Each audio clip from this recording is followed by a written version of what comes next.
Hey, everybody, welcome on back. It's the Rubbin is Racing podcast. My name is Large. We got Spider in Chicago holding it down, looking as handsome as ever. Quiggs is here. Nobody really cares. And Manoli Stavrakis, who's behind the ones and twos for the most part this season, is over in Greece. There's hedonism over at, I think, Mykonos. So he's there, probably bottomless right now. So we have an old familiar face. We got Liam on the ones and twos today, which is fucking awesome. Liam's back. Welcome back. Liam running around. This podcast is brought to you by Cabo Wabo Tequila. Cabo Wabo is unquestionably Mexican tequila with an undeniably American attitude. It isn't just tequila. It's damn good, thick cut, 100% Blue Weber agave tequila. Cabo Wabo Tequila is the official tequila partner of NASCAR. Add a bold splash to race day watching with Cabo Wabo Tequila. And if you're heading to COTA this weekend, come celebrate race day with Cabo Wabo. And Cabo Wabo wants to remind you to leave the driving to the professionals this weekend. Please enjoy the thick-cut, bold case of Cabo Wabo Tequila responsibly. So grab your buds and a bottle of Cabo Wabo Tequila for the boldest race day experience, but please, you must be 21 years or older, and you got to handle this delicious product responsibly. Thank you so much, Cabo Wabo, for being on board this season, and we look forward to enjoying this on race day. Boys, how's it going? How's everybody? It's going good. Fantastic. Spider, let's get into it. Martinsville. Just an update to anybody who cares. We're still going to Martinsville. Denny Hamlin, I don't know if you guys have ever heard of him. He's doing a walk of the track with our guy Frank the Tank, I think on the Saturday of race weekend in Martinsville in first week in April. Yep, and, April 6th, I believe. And Spider and I will be there. Spider, you set up or helped set up, which I appreciate, the travel arrangements. How the hotels go for Martinsville. We've never been. You've never been? I've never been. I have never been to Martinsville. No, Okay. I'm looking forward to it. Should be a great trip, and I think we're gonna be on par to get the full Martinsville experience. We're staying. It was either 25 miles from the track or a quarter mile from the track in like a murder-looking hotel. So that's what Large and I opted for. We had a conference call yesterday, and we locked in the close to the track, kind of sketchy hotel. But we're going to try to get, like I said, the full Martinsville experience. We're going to try to spend all the time we're there that weekend at the track instead of, commuting to and from the track at a nice luxury spot, maybe a couple miles down the road. So, yeah, I'm excited. Frank the Tank's going to be there. Long-time NASCAR fan. Frank was at the Daytona 500 a couple of years ago, and he's been a NASCAR follower ever since. So pumped that he's joining us for race. And Martinsville, hot dog, perfect match made in heaven for a race for Frank to join us at. We have a young lady named Caitlin Walker who does a lot of our travel arrangements, and she just recently moved from New York to the Chicago office. So Spider was with her, and I can just imagine the conversation where she was like, "These are the hotels I have." And Spider's like, I can't pull the trigger on this without asking Large. And then when you said it was a murdery hotel, I said, I'm going to need something more about that. And when you showed me, honest to God, man, we stay in a lot of hotels in West Virginia. Spider and I stay in a lot of hotels in West Virginia because we're lucky enough to do Rough and Rowdy every time. And I consistently have bloodstains on the carpet no matter what hotel or what room I stay in. I never stay in the same room. And West Virginia is special in that respect. Martinsville seems to be in that murdery type bad hotel thing. I'm sure Martinsville has got a really good hotel somewhere, but we're setting it up last minute, and I might sleep at the track. I'm not digging on that at all. So Is this like a name brand? You don't have to say which hotel it is, but is it a name brand or is it? I want to say it's like a travel lodge or something like that. Yeah. Oh, you'll be fine. No, I mean, we definitely will be fine, but 'cause Listen, we'll be if I die in Martinsville, spread my ashes on pit road, okay? Yeah. So be on the lookout for that. We'll talk about it a bunch going into Martinsville weekend, but it seems like it's written in stone. Captain Jenks, who's Frank's guy, a very nice dude, is going to be with Frank, and we're going to be walking the track with Denny on Saturday. I don't know if they're going to open it up to the public or if it's going to be a little bit of a more intimate matter. Denny Hamlin won this weekend. We started the weekend at the LA Coliseum, and if we started the season at the LA Coliseum. If the season were to end today, the last race would have been at the last Coliseum in Bristol, and Denny won both those races. So I'm calling him Denny Maximus Hamlin because he's the winner at the Coliseum. There was a chance we were going to have him. We're taping on a Tuesday. JGR is doing some sim work today, so we weren't able to get Denny. But I wore this thing. For people who are watching us on Rumble, I'm fully fucking Denny Hamlin out today. I got a question for you guys. I have a problem with older guys, like my age, 50 years old, who wear jerseys. Wear jerseys to sporting events. They sort of remind me as guys who paint their face to go to KISS concerts. I've never been a big fan of jersey. Listen, I don't want to yuck anybody's yum. It's Frank's thing and all that kind of shit. Is this a jersey? Is this? You're basically wearing a fucking full kit. But that's what I'm saying. Yeah, but is it a jersey? Yeah, it's but the that closest thing a NASCAR has to a jersey. NASCAR has two But that should be jerseys. okay. I've never understood the big deal with jerseys. Okay. No, I'm a jersey guy, but to me, Are from you, though? what it sounds like you're getting at, Are you you're a jersey anti-jer- guy? Are you going to go to a Listen. Bears game? Are you going to go to Long Beach State versus Arizona and wear a Long Beach State tank top basketball jersey? Do you know what their jerseys say?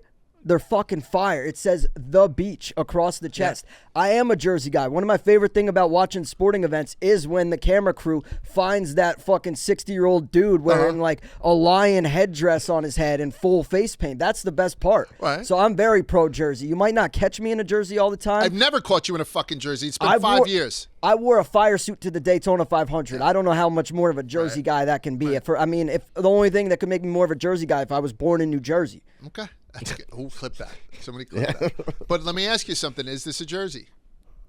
I stand by what I said. I think in NASCAR, that's about as closest thing to a jersey as It's you can not, get. because you wore a fire suit, and that's a fucking jersey. That's you're contradicting yourself. Like, you have to be a supreme hardo to wear a fucking fire. And I know why you did it, and I know that we do stuff for content. So I feel comfortable in this, but I also feel like a hypocrite a little bit. And everyone's like, no, it's a hoodie. It's not a jersey. Like, when, let's say Quigsy was wearing a Dale Earnhardt Jr. T-shirt. That's not a jersey. It's clearly a T-shirt. Like, so I think this is a sweatshirt, even though it's an absolute billboard. Denny signed it and shit like that or whatever it is. So, I don't know. I just thought it was worth mentioning. Quigs, jersey or no? Is that a jersey or? Well, yeah. I mean, it's the closest thing, but I don't know why it's a problem to wear jerseys in general. Yeah. Do you wear them? No, not really. Okay. But so it's a problem for you. I guess especially to a sporting event. Yeah. I think people a fucking Yankee button-up? Would you throw on the pinstripes, like the game-wornish looking type shit? Would I ever see you in a Knicks jersey? Yeah, it's a Jackson Dart one. Yeah, I've seen him wear.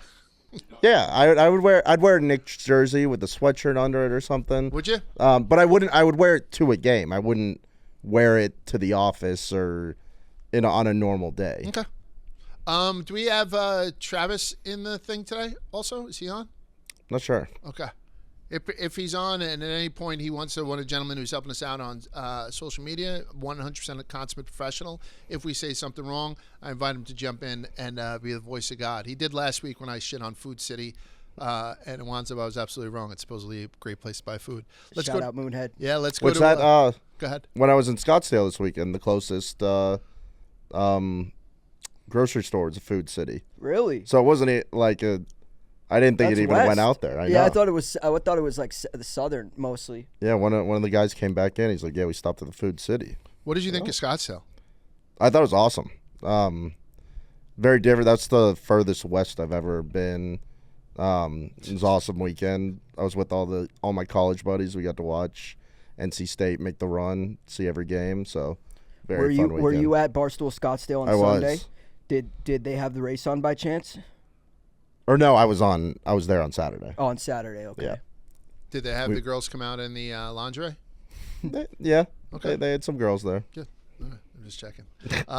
Let's go to headlines. This is the Japanese edition of Rubbin is Racing Headlines. I would implore you guys to please not let me do anything within this next segment in a Japanese accent because I'll get in trouble for it. But 2311 Racing announced that Kamui Kobayashi will run the number 50 this weekend at COTA. And the team will run the number 50 two more times this season with different drivers in celebration of Mobile One's 50th anniversary. The car will still be a 2311 car with just a different number. And I put it in this little rundown that we do. I think this car looks sharp. Did you guys see this thing? It looks really nice. It's good looking. I know NASCAR has moved the numbers kind of closer to the front wheel well in order to get a little bit more real estate for any kind of graphics and whatnot. I don't really love that. I kind of like when the number is right in the middle of the car door. But this one is definitely, obviously, askewed also. And it's just a good-looking car. So Kamui had raced last year at Indianapolis Motor Speedway, finishing 33rd. So it's only his second Cup race. And then a couple of days after the announcement, Kamui Kobayashi told the press that he believes there would be an audience in Japan if NASCAR were to make a return to his homeland. NASCAR brought the Cup Series to Japan for the first time in 1996.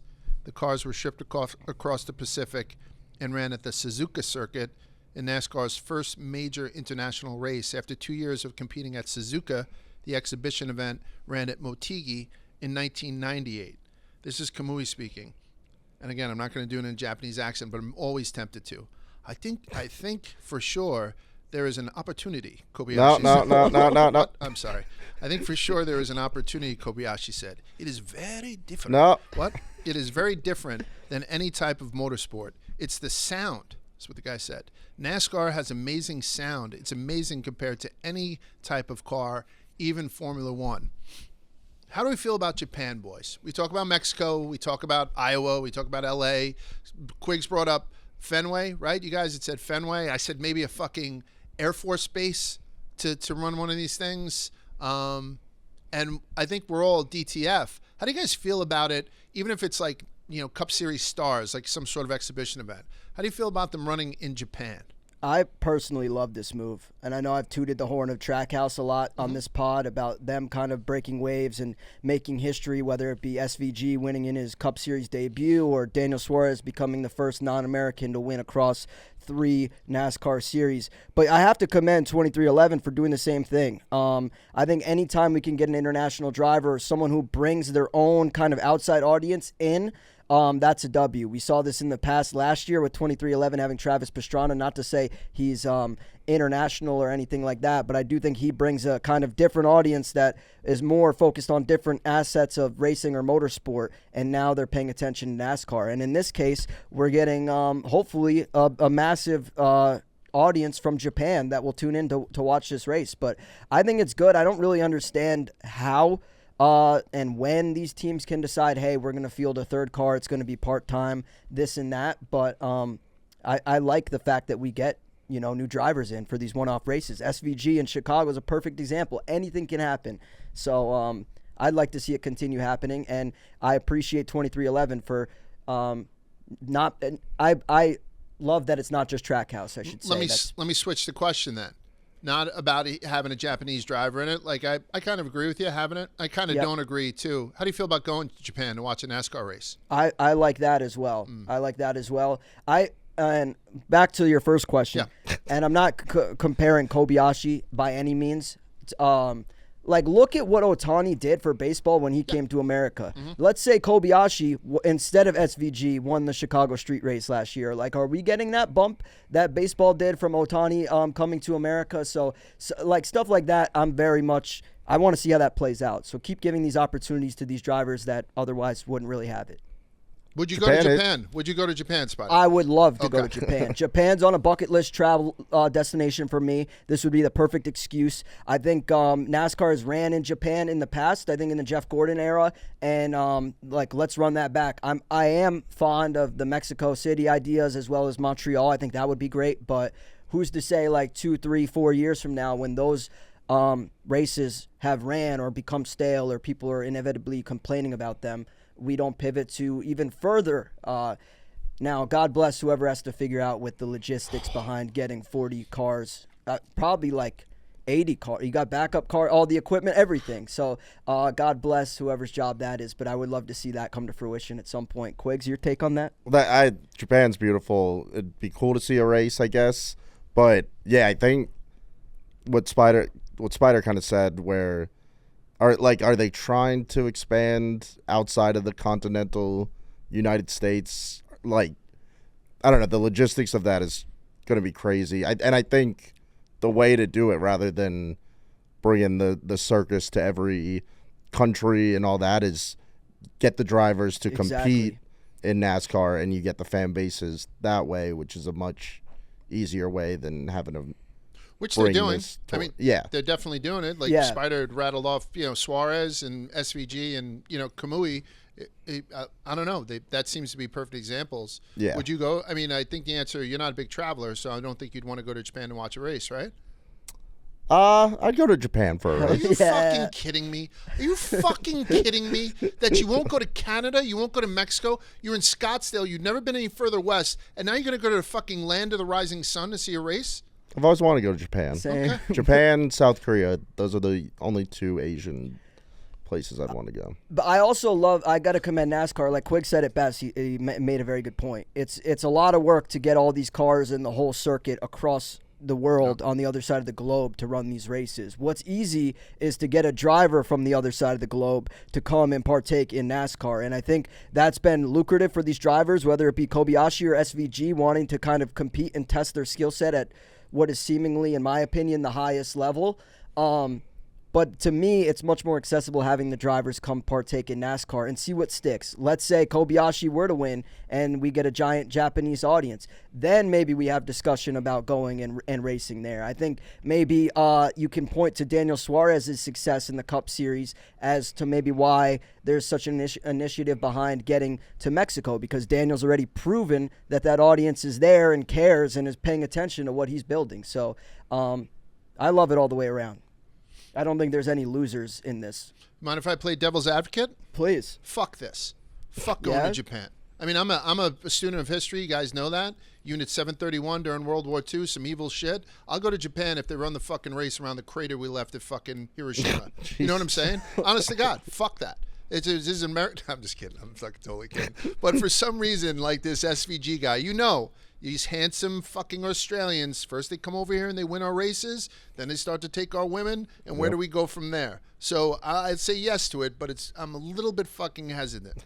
I am going to take Kobayashi this week. I know I'm jumping ahead, but I think we got an okay line from on Thank You DraftKings, and I am going to take him because Denny had commented that on the Sims this week, out of everyone in 2311, himself included, Kobayashi has had the best times, more so than Tyler Reddick, who, as we will find out pretty soon, is the favorite going into COTA. So that's the first time that we had an international edition of headlines. I felt pretty good about it. Oh, I might be going to Saudi Arabia. How do you guys feel about that? And that's not a joke. We're on the 1 yard line, maybe covering some fights, so I may go over there to cover Tyson Fury versus Alexander Usyk in Saudi in May. There's no booze allowed, no drugs allowed, none of that shit. So I'm dry and in Saudi. How do you feel about me being in Saudi Arabia? This may be a controversial take. I'm very pro. Like, I don't know. I'm looking at it from the perspective where NASCAR just sold off Fontana Auto Club, a track I loved that had a great race because they allegedly, I don't know, because the land value was high, right? Mm-hmm. So clearly, not knocking them, probably a good investment move. They lined their pockets and they cashed in at the right time for the land. If you're telling me that could all be avoided and we could just have a sugar daddy come in and start like footing the bill to avoid us having to liquidate existing quality assets, I'd much rather have that. And again, back to what I was just preaching in the Kobayashi segment, I think there's an opportunity for a whole new audience. Whether it be Saudi oil money or whoever, if we can get that part of the world involved in what we're building, I think that there is some value in that. That was the most ADHD answer ever. Why? Large was just like, I'm going to Saudi for a trip.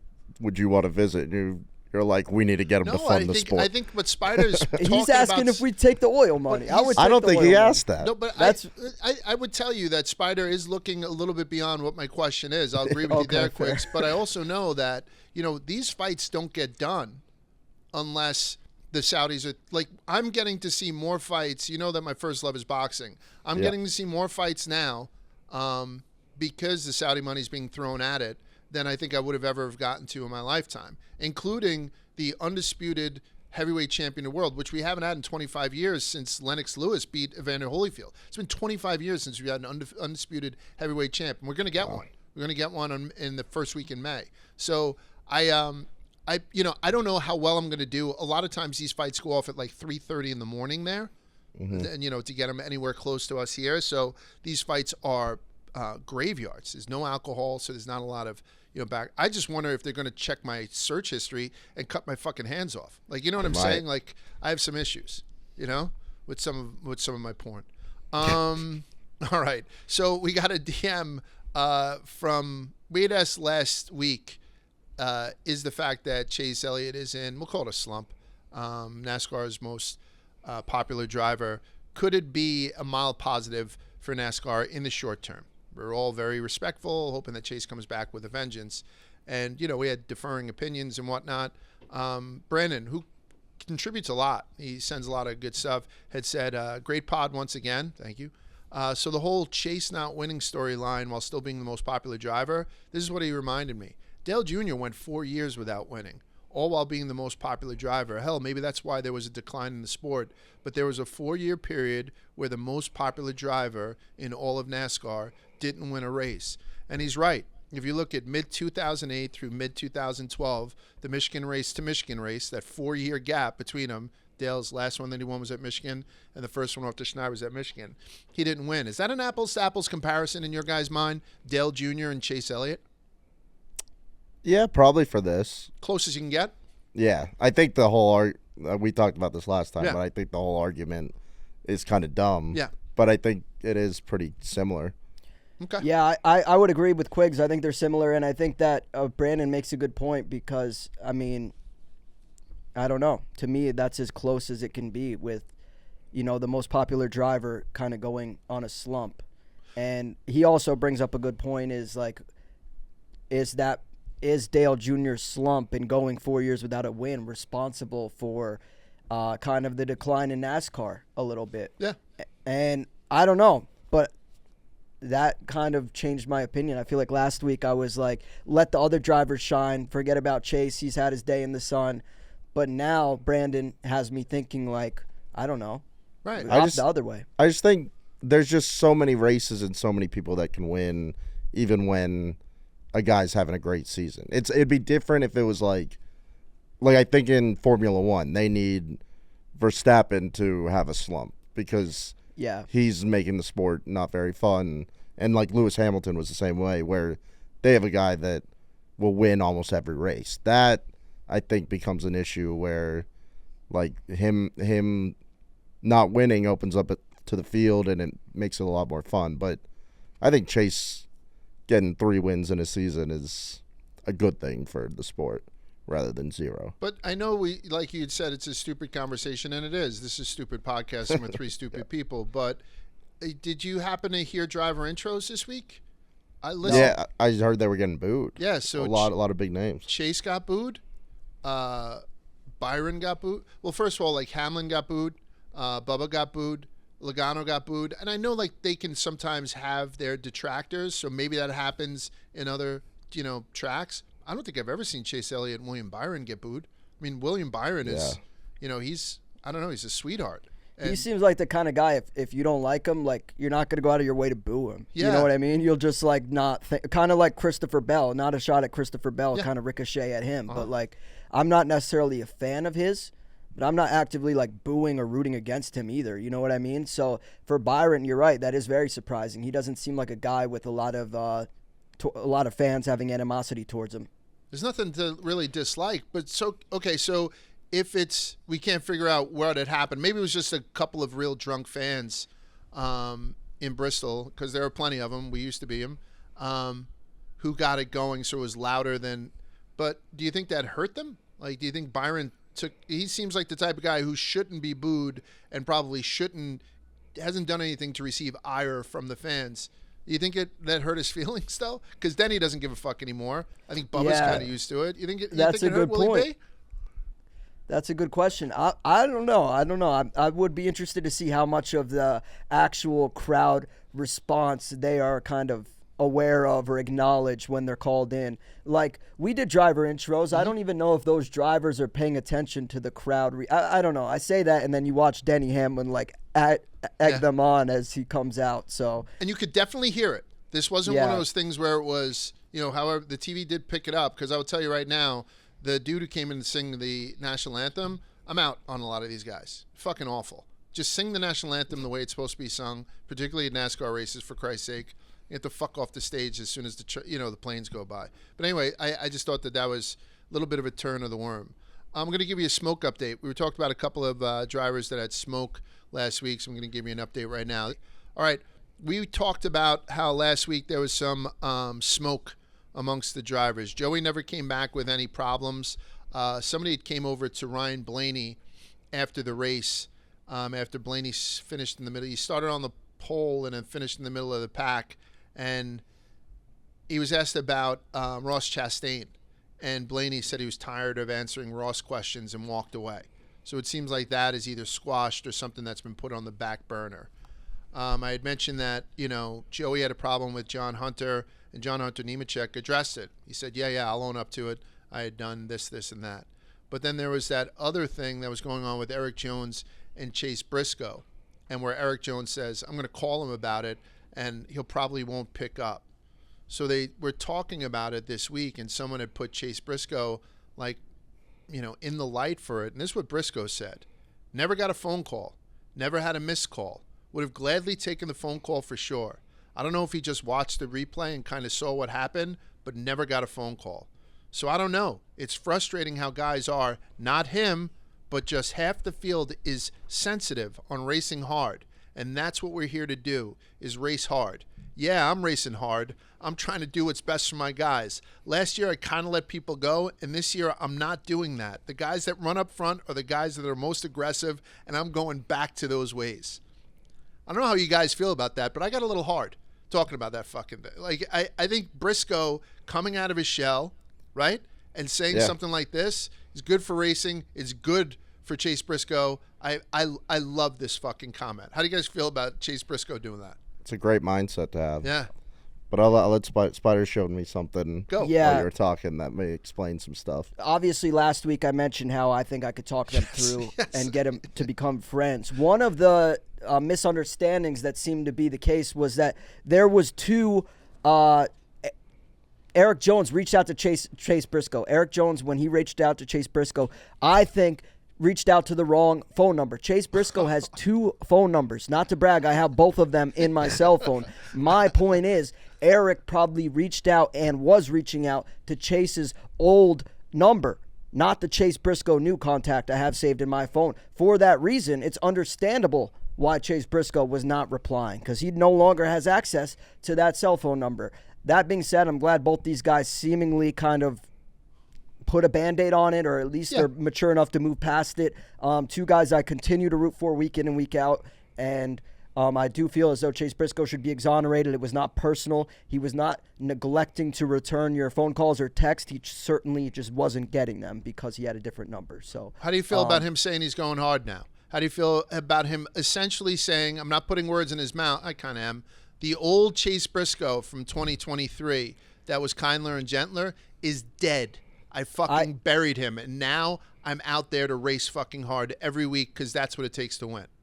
I love it. I mean, not to knock on Stuart Haas week after week, but they kind of need a spark. And if Chase Briscoe is going to kind of race with a chip on his shoulder, I think that might be what they need. So really just in football or basketball, when we're in the gambling cave, what do they always say? Hungry dogs run faster. That's kind of what I see in Chase Briscoe, or at least that's what I want to believe out of him.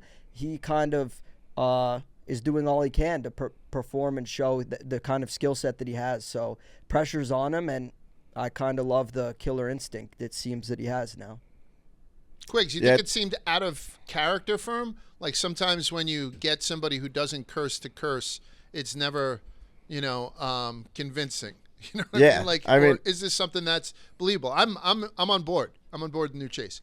Yeah, it's definitely out of character, but I think it was like him kind of switching characters, being like, I'm not the old guy. I think it'd be good. It's kind of like Ross last year. There was like a tipping point where he was super aggressive and getting up and almost winning every race, and then kind of something switched, and it felt like he got neutered maybe by all the comments other drivers were making, stuff like that, and he was way like he wasn't the driver he was at the beginning of the year. I think if you have a very aggressive mindset, you're gonna make some enemies, but you're also gonna have a lot more chances to win some races. Well, we wondered if Justin Marks kind of neutered him a little bit too. You know, like Yeah. it was one of those things where it's like, because that was the to your point, the opposite side of the spectrum. He's throwing punches, he's riding walls. You know what I mean? Like the whole deal. Yeah. And so, I personally was disappointed. Like I liked Ross Chastain when he puts on the villain hat. Yeah. Right? Like, you know, Hulk Hogan coming back when he dyed his beard black, you know, and all of a sudden was the bad Hollywood Hulk Hogan. Like, I want that from these guys. I don't think Chase is doing that at all. I don't think he's going to be Chase Briscoe, public enemy #1. But Chase Briscoe out there fucking doing his thing and maybe, you know, dancing the line. Yeah. I'm here for it. Little aggression. He's never one of hurt the anyone. nicest drivers. Yes, like he's so fucking nice. He's in there chopping it up with the fans, whether it be at the track or on Twitter after the race. Like, but I also think you can't knock him. He can't be taken advantage of, and that kindness seen as a, you know, like chink in the armor, if you will. If anything, he's got to show that he's aggressive and a competitor, and I think that's what he's doing with this comment. I will. We'll move on to the race, and we sort of do most of the recapping of the race in the over/under segment.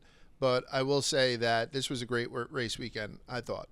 I had put a little money on Christian Eckes, and he wound up winning the Truck Series. Like I felt like I had the playbook this weekend. I'm okay with it.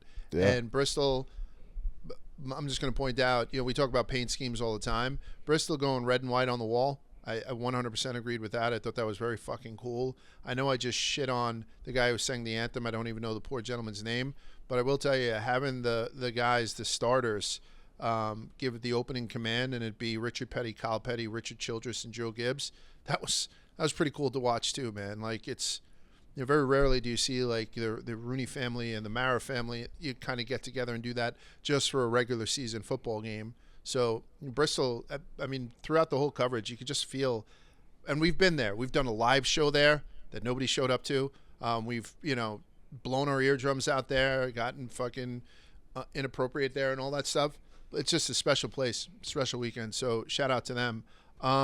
Before we go on to it, I'm just going to give you just the bare bones. I told you that Blaney started on the pole, and then Berry was also in the front row, his best career start. Had a pretty good race too. I mean, I like what I saw from him. Then you had Logano, Denny Hamlin, Chase Elliott, and Briscoe rounding out the 1, 2, 3, 4. So it's rounding out the top 6. So me and Briscoe had qualified 6. Chastain, I should say, started dead last after he had an issue in qualifying. So Chastain was all the way in the back of the pack. The only thing people were talking about beforehand, and believe me, we have nothing to talk about except for, you know, tire management after this race started. But all the talk beforehand was the resin compound that was applied on the low groove. But as soon as the race started, you could tell it was a bad day to be a tire. Ty Gibbs swept the first 2 stages, and then Denny and Truex battled it out for the win. I'll give his stats. The victory was the 52nd of Hamlin's career, puts him 13th all time. It was his first of the season, if you don't count the Clash, obviously. It was his 4th win at Bristol. So now he has 6 tracks. Denny Hamlin has 6 tracks where he's won at least 4 times. And it's his 13th time winning on a short track. So we're 5 races deep, boys. We have 5 different winners. What was fucking insane was outside of the top 5, everybody else was at least a lap back. I know you can have that on short tracks, but this was unbelievable how far back the rest of the fucking field was.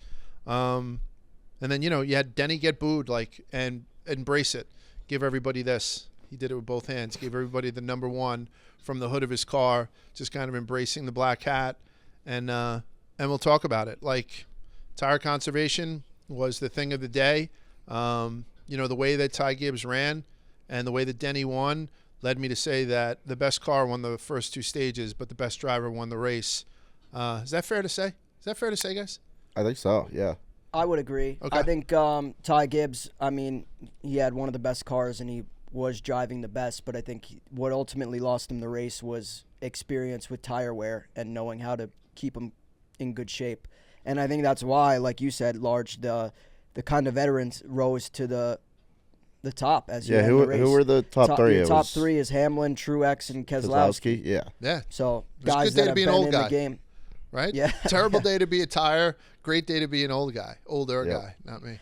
Bad day to be a tie. We'll leave it at that. Ty Gibbs kind of dropped like a rock. Tires would be bad, and then Tyler Reddick starting the race, and then Zane Smith. Or was that Zane or Carson? No, Zane is the one who didn't. Zane was the only did not finish. Carson Hocevar also had that tough time where he had to slow down to like 35 miles an hour. Oh, and yeah. going around him. Should have just That got the was fuck off crazy. the track. But tires blowing up everywhere, right? I mean, they're trying to figure out now because Goodyear has said, listen, this is the same tire that we ran in September. By the way, Brian Blaney said bullshit. A lot of people said yeah, bullshit. he was like, but he said it to, whatever, Reagan as soon as he got out of the fucking car. I know they said it's the same tire. That's bullshit.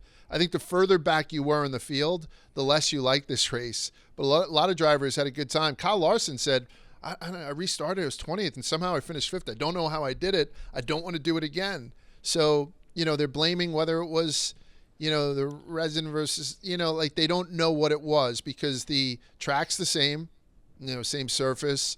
The conditions were the same. Like the temperature in September was almost identical to the temperature that they ran here in March. So everyone's trying to figure out what the hell was going on. So let's go over under and try to get into like some individual names because it was a great race to watch. And for people who don't really agree with that, I'd love to hear your take on it.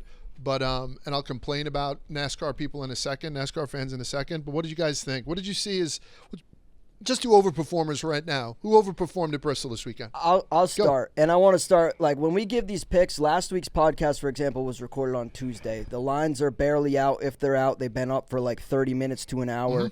We're the first kind of giving picks, kind of throwing a shot in the dark, if you will. So, like, I understand the criticism we got when the cards were posted on Sunday. That being said, I'm taking the over on Ty Gibbs, whose line went from 12-1 to 28-1. Ty Gibbs showed up. He was the best car on the track. He was 28-1. I think that was a great pick, and I have to give credit where credit's due. Ty Gibbs has been running great. He's still got a top 10 finish despite kind of falling and fading in the final stage, but everything I saw from him was very encouraging, and I think it's a matter of time before he gets a win of his own. I thought Sunday was going to be it, but unfortunately it wasn't it. Still have to commend Ty with how he did. And I do think, as I said previously, had he been doing this longer or had more experience with knowing the ins and outs of tire wear or this track or the specifics, as some of the veterans do, he might have ended up getting to the finish line first. So definitely taking the over on Ty.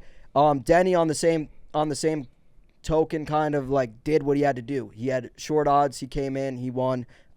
Great performance by him. And then the other teammate is Truex. Truex finished second, and he was kind of he was shorter odds than Ty Gibbs, but at the same time, he didn't have Christopher Bell number. He didn't have Denny Hamlin number. He wasn't 5-1, and he finished second. It looked like he could potentially win at some point. On the unders, I'm going with save the unders. Save the unders for now. For now, and I will say, career high 137 laps.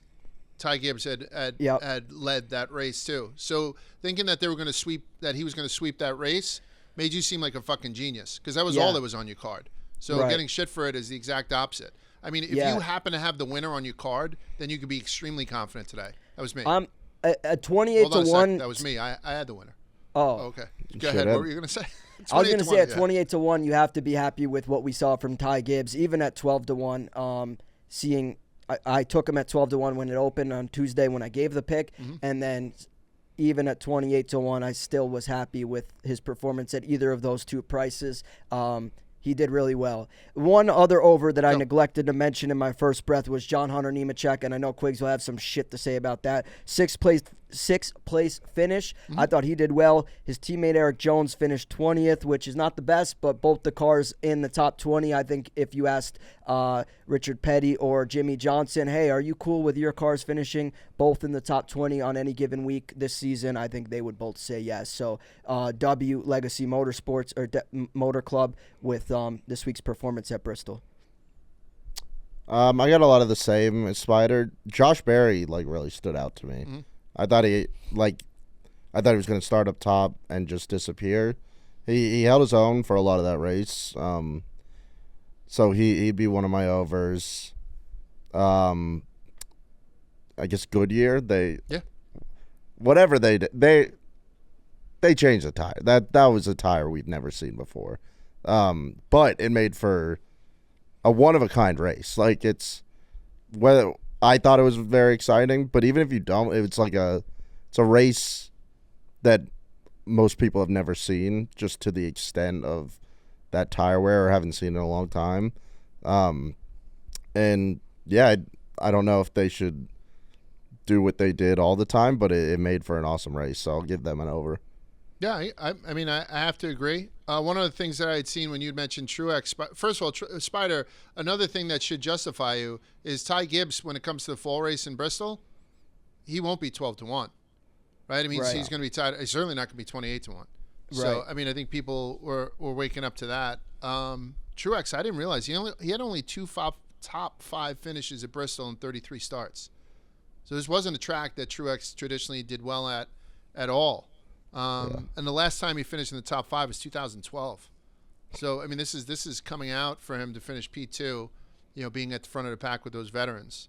And so I got to give a little props to Brad Kay, right? Because now he has back-to-back top 5s. The only person who has more top 5s is, I think, Ryan Blaney. So Brad Kay seems to be. Remember we talked about last year how Brad Kay, as far as RFK racing, like he might be the second, less favorite son. Brad Kay seems to be in a very fast car this year, so I love that. And Hendrick, we shit on Hendrick last week for having a down week, but 3 cars in the top 10, especially Bowman. I mean, Bowman climbed 25 spots to finish 4th. If you're looking at who climbed the most spots from their starting position, I believe it was Alex Bowman. So you got to give credit where credit is due. And then Tanner, the Vanilla Gorilla, had wrote in saying, how about Rick Ware racing today? Justin Haley looked good there for a little bit, right? Like all of a sudden, it was an interesting thing to watch. And then Kaz Gralla was running 15th for a while. Kaz looked good. Yeah, they finished 17th and 19th. I mean, nothing that's lighting up the world, but let's give it a little bit of credit where credit is due. Excuse me. Before we get to the unders, I want to talk about the way you animals shave. Make the switch from cartridge razors to a safety razor today with Vanderhagen. Safety razors allow you to get a closer, more comfortable shave. The use of one-blade razors helps prevent nicks, cuts, while making your skin feel smoother than ever. The best part, these blades cost as little as $1 a piece and last anywhere from 3 to 5 shaves. This will save you thousands of dollars over the years compared to the cost of cartridge razors.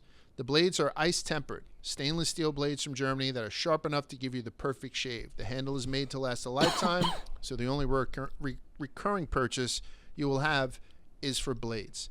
Check out your local Target and Rite Aid today and get yourself a Vanderhagen safety razor. If you need any proof of how good of a razor they are, I shaved my head with one today, and we had to turn down the lights because of the reflection that's coming off my freshly shaved and clean dome. Lighthouse Large. Yeah, welcome aboard with Vanderhagen. So let's go to, by the way, another thing. Arctic, we're 1 yard line with these guys. Arctic Coolers. Oh, yeah. If you guys are still buying fucking Yetis, those overpriced pieces of shit, you're out of your fucking mind. Stanley's, fuck 'em. Yeah, Stanley, boom. The Stanley Cups that women have, Arctic is for the boys. So, Stanley man. Cup is for hockey. Yeah. Arctic Cup's for the boys. damn right. Let's get yourself to Walmart and get one today. It's delicious. What do you think for unders? Spider, give me some unders. Yeah, I'm going to start, and I gave the over on Ty Gibbs, who was one of my picks, and I took credit for his seemingly good performance. That being said, on the flip side of the coin, I'm also going to take credit for the shortcomings of 2 picks that I also gave, including Tyler Reddick and William Byron. Reddick finished 30th. He was involved in a wreck early, and not to say all the damage was his fault, but the matter of the fact is he was still involved, and his car did take damage. So, yeah, I think it was Zane Smith, not Hocevar, that couldn't get on the brakes early quick enough, and I think that kind of set Reddick back. And then Byron, 35th, the first car that finished, the last place car that finished. So he actually finished the race, unlike Zane Smith, but he finished 35th of 36 cars. So definitely taking the under on those guys. And then in terms of finishing position, also you got to be disappointed with 23-11. Bubba Wallace and Tyler Reddick, 29th and 30th, respectively. And then also rounding that out, a guy that I was kind of maybe a little bit unfairly critical of last week, Kyle Busch, 25th place finish. Just tough. I feel like we got to get Kyle back on track. He started his debut season with RCR strong in a good way with an early win at Auto Club last season. What was that, like the second race of the year? Mm-hmm. Very early. And I feel like he's been a little bit slumpy thus far. I don't have any really data or numbers to back that up. That's just straight off the eyeballs. But it does feel like Kyle Busch could be better. And then in that same breath, Joey Logano with a 22nd place finish. Those are just the big names that jumped out to me that kind of finished in a non-optimal finishing position. We're mentioning Joey a lot every week. Yeah. And we keep saying how, it's not time to panic. It's not time to panic. So, I mean, maybe next week we'll figure out when it is. And believe me, a win. I mean, Kyle Busch ran over one of his pit crew. Like, do you see that guy go up on the hood and shit? And then he also blew the tire and he turned around. And so he came came towards pit row or whatever onto the apron. He was in backwards. Reverse again. Yeah, he did the Lightning McQueen. So he's always interesting. Listening to him on the radio and watching him, even when it's the worst of times, is sometimes more entertaining than when he's dominating a race. But yeah, you're right. I mean, it just seems to be one of the guys to get on the stick. I will tell you the same stat I threw out for Bowman was Byron. Byron dropped 27 points. So Bowman climbed the most from his starting position. Byron started 8th and dropped 27 points to finish 35th. So maybe the booze got to him, Spider. Maybe fucking booze got to our guy. You never know. Who'd you see that you thought was an underperformer there, Quigsy? I don't know. This was such a weird race to really judge anyone on. But I guess just who had a tough day. Kyle Busch had a really tough day. I hyped him up like crazy. I kind of picked of the year to him earlier in the week. I basically told everybody you're not going to be able to get. The whole office was on Kyle Busch. Which in theory I was right. I told everybody get him right now. Yeah. You're not going to get him at plus 1,600 and by the time the race happened, it was plus 800. But yeah, super tough day for him. So I'll give him an under. And I guess the big thing is I'm not going to give them an over, but I won't give Legacy an under this week. Let's go. Baby steps. They did good. And Eric Jones, I think, kind of had the opposite thing where he was right inside the top 10 until the last couple laps and dropped off. But it was a wild race. It was a wild race to watch. I mean, if you want more lead changes between more drivers, I think 54 lead changes, somewhere in the 50s between 16 different drivers. And just watching, seeing the treads visible, seeing the corded tires and whatnot. It's pretty fascinating to watch. Zane Smith basically blew up his front corner panel. I mean, it's tough that the kid got his first Cup Series, did not finish or whatever. I feel bad for the kid. But some of these things were absolutely fantastic to watch as they were pulling, having to run in another set of tires. Goodyear's all right, everyone gets another set, and then have everybody run with those dollies that we fuck around with, Spider. You had me on a dolly, had you on a dolly. All of a sudden, these guys run out to go grab another 4 tires. It was pretty, I thought it was very, very interesting to see a young kid like Ty Gibbs kind of dominate around the end of stages, bide his time, then dominate, kind of stay out until his tires went down, set the field for a little while, but then have the veterans say, you know what, we know what we're doing here. Denny keeps saying how he grew up short track racing, right? Mid-Atlantic and all that stuff. And he really did. Coming through the pack on such a short track, with Brad Kay breathing down your neck, somebody who knows how to race, Martin Truex and Brad Kay behind him. I mean, I found it to be a very interesting thing. So I'm going to say, before we move on to COTA, right? Because we have a good race this weekend. We have a good race in COTA. A lot of shit can happen. What should they do before we go back to Bristol in the fall? Do they do nothing? Or, I will tell you right now, I didn't hear if Bristol was sold out. I did not hear, normally you hear that. Oh, we're sold out in Daytona. We're sold out. I've heard that just about every week. I didn't hear it. Maybe it happened. I just missed it. I don't think it was. No? Okay. There were some. There was a lot of vacancy in that crowd. Yeah. And I hate to be that guy, but they showed the Goodyear blimp shot of the whole track. I didn't see it. The people I were watching with, Liam asked me, he said, is it always that empty? Ooh. And I regrettably told him no. It was a tough look. And it was a nice day. It was overcast. It wasn't rainy to where, you know what, I was looking at stands that were kind of empty. I don't know what the fuck I'm thinking. So it wasn't sold out. You think it'll be sold out in the fall? That is their marquee, right? The night races.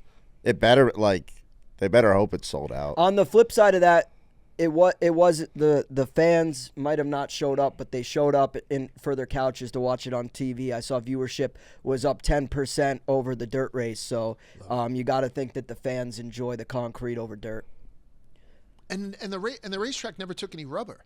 It was crazy because when you look when they're racing on concrete, you expect that white concrete to be covered with rubber towards the end of it. It just never happened. And I think most of the veterans said, about 100 laps into this, we knew we had to change our plan because we weren't getting any kind of traction. Even though they loved the softer tires, the tires made it so interesting of a race that people finally started to shut the fuck up about horsepower. Like everyone is demanding more horsepower, and then and also if we can get softer tires, we can get those too.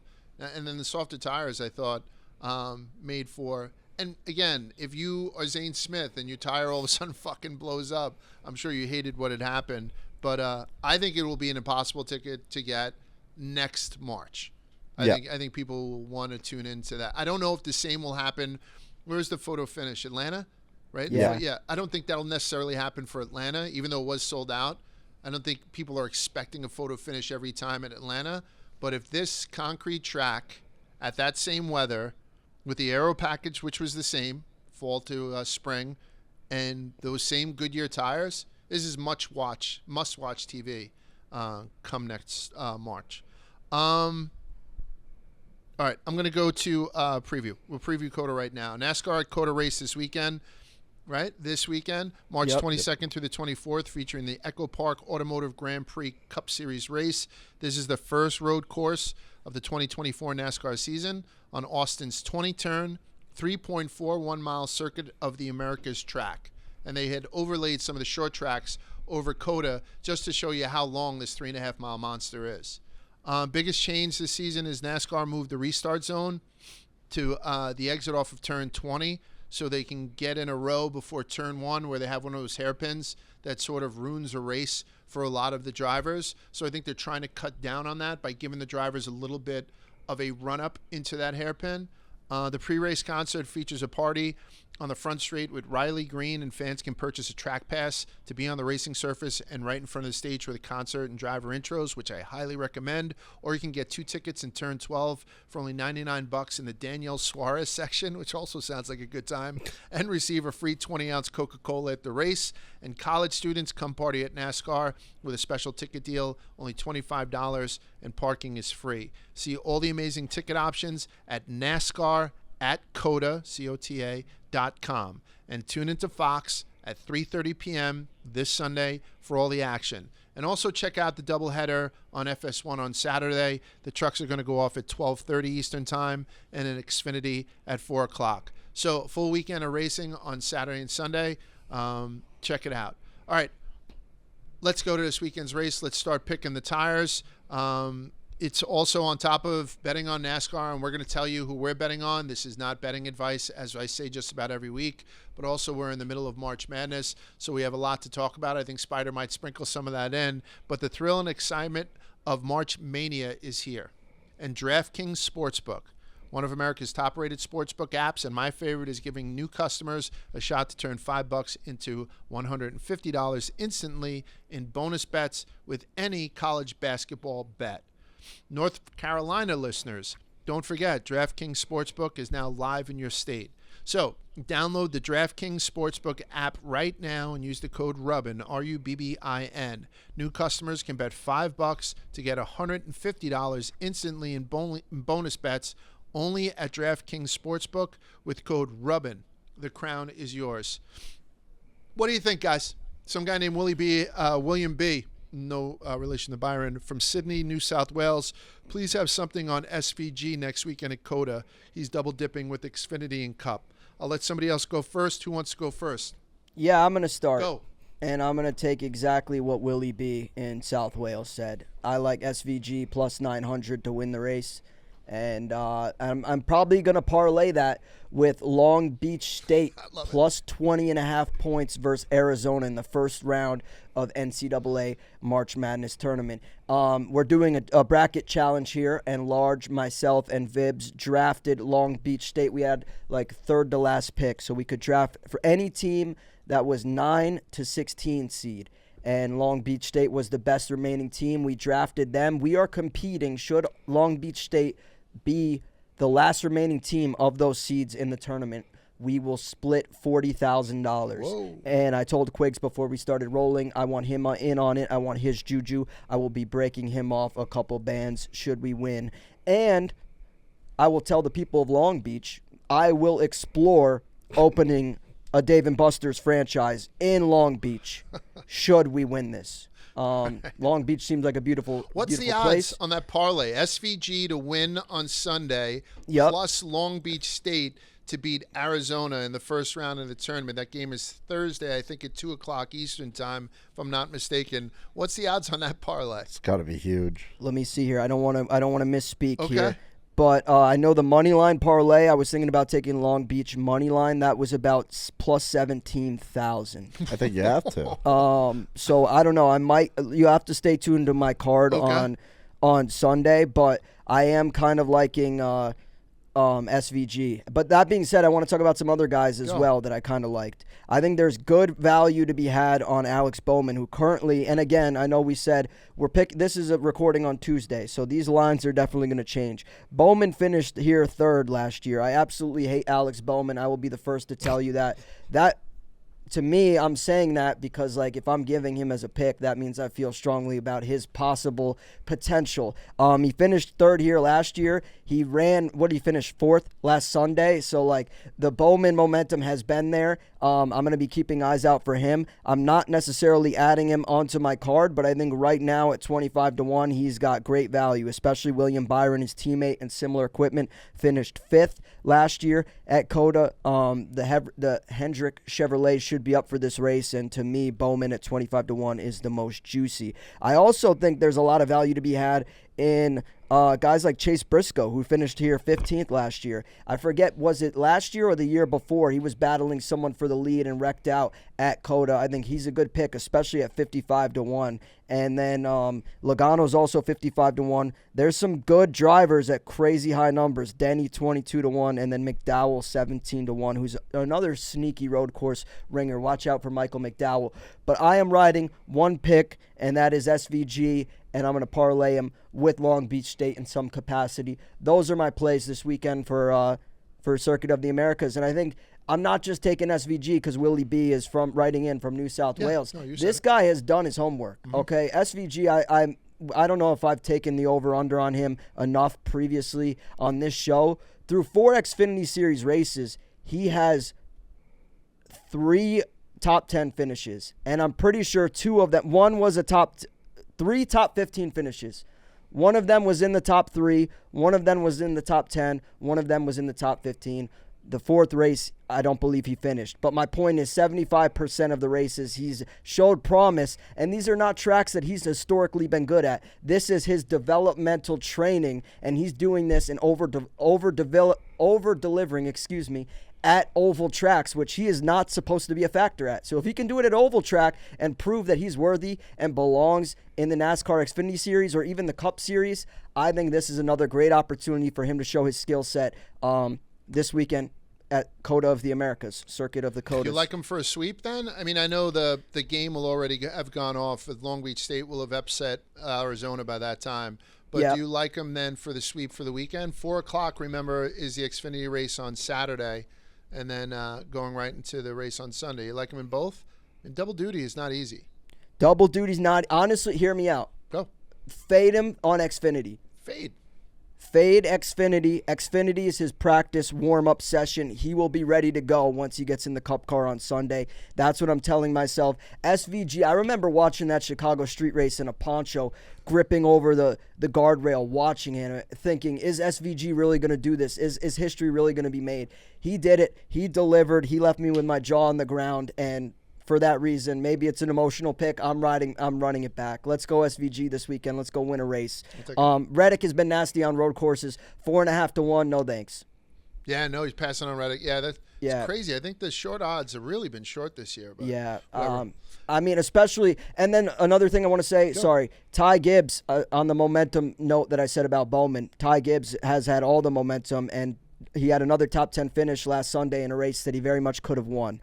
Ty Gibbs is the kind of driver that if there's an overtime restart and he's up front, guess what? He's going to be moving the fuck out of people. He's going to be going dump truck mode. He's going to be plowing people out of the way. If there's a dirty move that needs to be made, with all due respect, I think Ty Gibbs is the guy that can get it done. And for that reason, I think he's probably maybe worth at least a look this weekend on your betting card. That's all I got. Sorry to be so long-winded, guys. That was a lot of drivers I just threw at you. Quiggsy, how do you feel about it? I want to go all in on one driver this week. Whoa. And it's between 3 guys. Okay. Chase, SVG, and then Allmendinger as kind of the longer shot out of those guys. And I Allmendinger's hate plus 1,500. Yeah. 17, I thought. Was it? I see him now. He's plus 15. So maybe it just moved. And Yeah. I hate to do it, but Chase. I'm going Van Ginsberg. Going all in on You Van guys are- Ginsberg. I'm gonna you lock guys are this not- shit in you right guys are now. not fucking American. Before That's all I'm Quiggs saying. moves the line. You're not. You guys help me out with the Japanese accent, but you're not. You're not American. You guys are totally sitting there. You're being cucked by guys coming over from overseas and stealing the sport. I won't fucking have it. Be honest with you. I won't put it. And that being said, I'm taking Kamui. Kobayashi. I'm taking Kamui Kobayashi for a top 3 at plus 1,100. All right. Yeah, and nobody's gonna have that, but I'm top 3. It's a good value. We'll see what this fucking guy can do. I was looking at Ross and I was looking at Allmendinger, but I just couldn't pull the trigger on him. But then I looked about these group winners. So Group B this week on DraftKings Sportsbook app is Christopher Bell, Kyle Larson, Martin Truex Jr., and Ross Chastain. That's a pretty stacked group. Group A is more of the favorites. That's a pretty stacked group. And out of that group, I'm going to take Ross Chastain at plus 260. Because I wanted to bet him, so I'll trim it down to just against. I'm still getting plus 260. And then Group C is Ty Gibbs, Kyle Busch, Daniel Suarez, and A.J. Allmendinger. Again, kind of a stacked group. I'm taking A.J. Allmendinger. I'm taking that for plus 260 also. So I got Allmendinger. I got Ross Chastain just in those group bets. I got Kamui Kobayashi at plus 1,100 for, what was it? Was it top 10? Top 3. No. Top 3, excuse me. Top 3, you're absolutely right. I'm going to take the better, harder Chase Briscoe for a top 5. Love that. And I get him at plus 650. For a top 5? Top 5 for I plus 650. love that large. This is Chase Briscoe saying he's going to be racing harder again. So that's the inside thing. And then finally, because I'm a fucking American, I'm taking Chase Elliott to win the race at plus 750 because it's the right thing to do.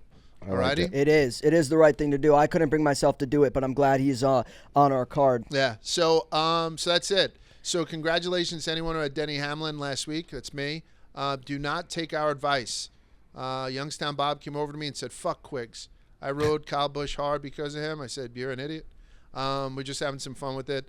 And we'll have some fun with it again next week. So plan on seeing us at Martinsville. Plan on seeing us at Talladega. Those are our next 2 stops. And plan on seeing us right here next week with our reactions to Coda on Rubbin' Racing. Have a good week, everybody.